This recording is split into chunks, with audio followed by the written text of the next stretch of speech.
మూలకి నెట్టబడిన నాడు తిరగబడడం తప్ప వేరే మార్గం ఉండదు. దానికి మానసికంగా మనం అందరం సిద్ధంగానే ఉండాలి ఎప్పటికైనా.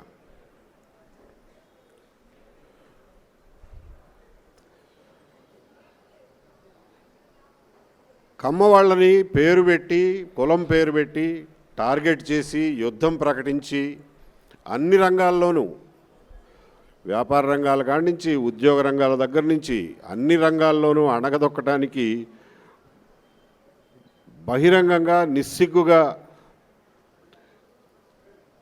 యుద్ధం చేసే పరిస్థితుల్లో కమ్మవారు కూడా వారికి తోచినంత స్థాయిలో వాళ్ళు ఎదురు తిరిగారు, నిల్చున్నారు. నేను ఒక్కడే కాదు, ఎంతోమంది ఆ సవాల్ని స్వీకరించి ముందుకు నడిచారు. వాళ్ళందరి ఆవేదనని మనం మర్చిపోకూడదు.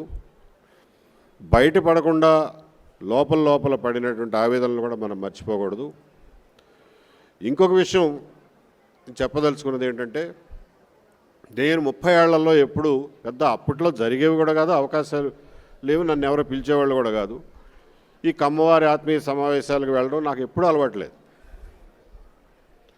ఏనాడు వెళ్ళా. కానీ గత 5 సంవత్సరాల్లో వాళ్ళు సృష్టించినటువంటి వాతావరణంలో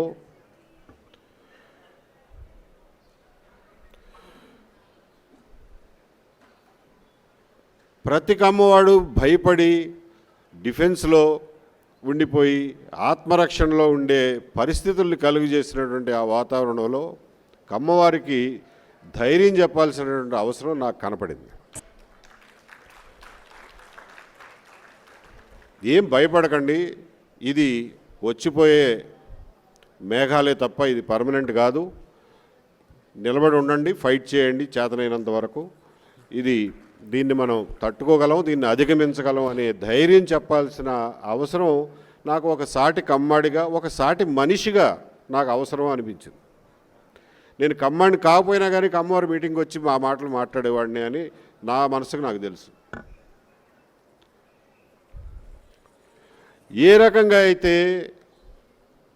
ఆ రోజున ఉన్నటువంటి ప్రభుత్వం, పాలకులు నన్ను ఒక దిష్టిబొమ్మలాగా నుంచోబెట్టి, చూసారా మాతో పెట్టుకుంటే వీడికి ఏం చేశామో అది జరుగుతుంది మీ అందరికీ అని చెప్పి మొత్తం పాలనా వ్యవస్థనే బెదిరించడానికి నన్ను ఒక దిష్టిబొమ్మలాగా ఉపయోగించుకోవడానికి చూశారో, అదే నేను అరే కమ్మోళ్ళతో పెట్టుకుంటే నీకు కూడా అంత ఈజీ ఏం కాదు అని చెప్పి చెప్పడం కోసం మీ అందరి దగ్గరికి వచ్చి మిమ్మల్ని ఇన్స్పైర్ చేయడానికి నేను నిర్ణయించుకున్నా. అందులో ఇది మంచా చెడా, ఇది ఒక పబ్లిక్ సర్వెంట్గా నేను ఒక కుల సంఘం మీటింగ్కి వెళ్ళటం మంచిదా కాదా అనే మీమాంసకి నేను ఏనాడు గురికాల. I was very clear in my mind. నువ్వు వీళ్ళని టార్గెట్ చేసావు, నేను వీళ్ళకి తోడుగా నిలబడతా, వాళ్ళని నా చేతనైనంత వరకు నిలబెడతా, వాళ్ళని ఇన్స్పైర్ చేస్తా. నువ్వు నన్ను చూపించి మిగిలిన వాళ్ళని బెదిరించినట్లుగా ఎట్లా అయితే బెదిరిస్తున్నావో నేను పక్కన నుంచుని వీళ్ళకి ధైర్యం చెప్తా.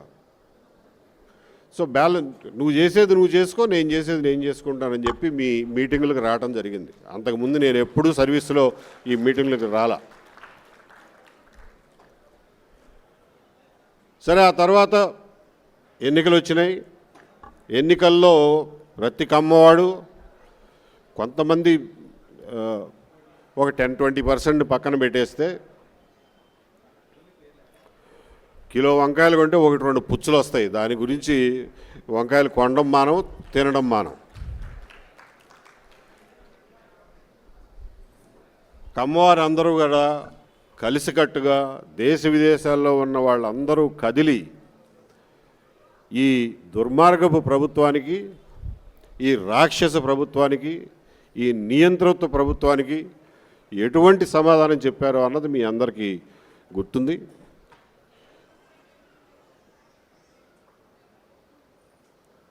ఇది అయిపోయిన తర్వాత మళ్ళా మళ్ళా కార్తీక మాసం వచ్చింది, మళ్ళా సంక్రాంతి వచ్చింది. ఇలాంటి ఆత్మీయ సమావేశాలు, అమ్మవారి సమావేశాలు జరగడం, వాళ్ళు కూడా అంతకుముందు పిలిచిన చనువుతో పరిచయంతో నన్ను పిలవడం జరిగింది. ఈసారి కూడా ఒకళ్ళిద్దరు శ్రేయోభిలాషులు అన్నారు, ఏమండి మీరు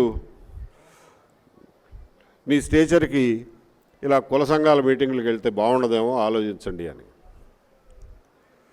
నాకు మళ్ళీ పూర్తి క్లారిటీ ఉంది ఆ విషయంలో. నేను ఒకటే వాళ్ళు కష్టాల్లో ఉన్నప్పుడు వెళ్ళి నిలబడడం నా బాధ్యతగా వెళ్ళి చేశాను. అలాగే నేను కష్టాల్లో ఉన్నప్పుడు కూడా వాళ్ళందరూ పాపం సంఘీభావం ప్రకటించి, నాకు ముక్కు మొహం తెలియని వాళ్ళు, పరిచయం లేని వాళ్ళు కూడా నా గురించి కన్నీళ్లు పెట్టుకుని బాధపడిన వాళ్ళు ఎంతోమందిని చూశారు. అంటే మీకు వీళ్ళందరినీ ఒక దుర్మార్గ ప్రభుత్వాన్ని వదిలించుకోవడం కోసం, ఎన్నికల్లో వాళ్ళతో పని చేయించుకోవడం కోసం మీరు వాళ్ళ మీటింగ్లకు వెళ్తే బాగానే ఉంటుందా? గెలిచిన తర్వాత ఎన్నికలు అయిపోయినాయి కదా, ఇంకా మీటింగులకు వెళ్ళాల్సిన అవసరం లేదని అంటారా? ఇది పద్ధతేనా? ఇది నీతేనా అని చెప్పి ఆ రోజున ఏ రకంగా అయితే వెళ్ళానో, నిష్కల్మష హృదయంతో చాలా క్లారిటీతో ఆ రోజున ఎలా అయితే వెళ్ళానో ఈ రోజున కూడా అలాగే వెళ్తాను. కాకపోతే ఆ రోజున చెప్పిన మాటలు కానీ, ఆ రోజున సందర్భం కానీ వేరు, ఈ రోజున సందర్భం వేరు కావచ్చు. కానీ ఈ ఆత్మీయత, ఈ సంఘీభావం, ముందు అన్నిటికంటే ముఖ్యంగా మనుషులుగా ఒకే కష్టాల్లో ఉన్నటువంటి మనుషులు ఒకరినొకరు తోడుగా ఉండాల్సినటువంటి అవసరాన్ని మనం ఎప్పటికీ విస్మరించజాలం.